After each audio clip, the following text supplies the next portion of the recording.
Hai sobat, di video kali ini saya akan menjelaskan apa perbedaan natrium diklofenak dan kalium diklofenak. Seperti yang kita ketahui bahwa dua macam jenis obat ini sering digunakan dalam pengobatan anti nyeri. Baik, kita mulai bahwa ada dua perbedaan utama dari natrium diklofenak dan kalium diklofenak. Secara struktur kita bisa melihat bahwa dua jenis obat ini memiliki struktur yang hampir mirip ya. Adanya Na pada natrium diklofenak, natrium dan juga K yaitu kalium diklofenak. Namun di antara kedua jenis obat ini walaupun berada dalam golongan yang sama yaitu golongan NSAID, tapi terdapat perbedaan yang utama, yaitu kita akan bahas yaitu pertama dalam hal onset of action atau mula kerja dan juga dalam hal kontrol kalium. Baik, yang pertama kita lihat dari onset of action atau mula kerja. Natrium diklofenak ini berdasarkan parameter farmakokinetik yaitu onset of action mengalami konsentrasi puncak yang dicapai setelah 2-4 jam setelah meminum obat. Nah, ini waktunya agak lama ya jika kita bandingkan dengan kalium diklofenak yang mencapai konsentrasi puncak itu setelah 30-54 menit setelah meminum obat. Dan juga kita perlu melihat bahwa di antara kedua ini mengapa terjadi perbedaan. Ya, seperti kita ketahui bahwa dalam hal ini garam kalium itu lebih mudah larut dibandingkan dengan natrium sehingga dia mencapai konsentrasi puncak lebih dahulu dibandingkan dengan natrium.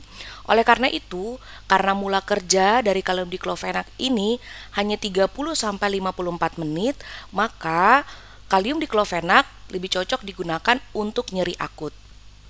Yang kedua, kita lihat dari kontrol kalium. Kita bisa lihat perbedaan bahwa dalam hal ini natrium diklofenak itu sangat dicocok untuk pasien yang memang perlu memperhatikan asupan kalium. Jadi kita tahu bahwa ada pasien-pasien yang perlu perhatian terhadap asupan kalium. Nah, pada pasien yang perlu perhatian asupan kalium yang seperti pasien gagal ginjal, pasien yang mendapatkan obat golongan ACE inhibitor dan ARB, serta pasien dengan yang mendapatkan obat diuretik hemat kalium, maka penggunaan kalium diklofenak itu sangat tidak cocok.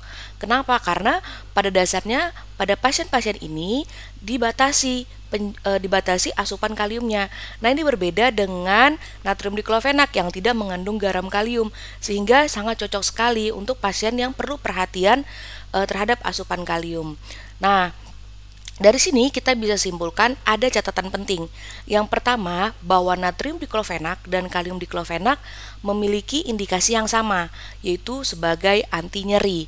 Namun, di sini perlu perhatian terhadap pemilihan dari kedua jenis obat ini, yaitu jenis nyeri apa yang dialami. Jika memang nyeri yang dialami adalah nyeri akut, maka sangat direkomendasikan sekali penggunaan kalium diklofenak.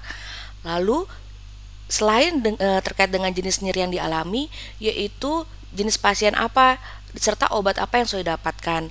Nah, tadi sudah dijelasin pasien-pasien dengan gangguan fungsi ginjal serta pasien yang mendapatkan obat-obat yang sudah disebutkan tadi, maka sebaiknya tidak digunakan kalium diklofenak.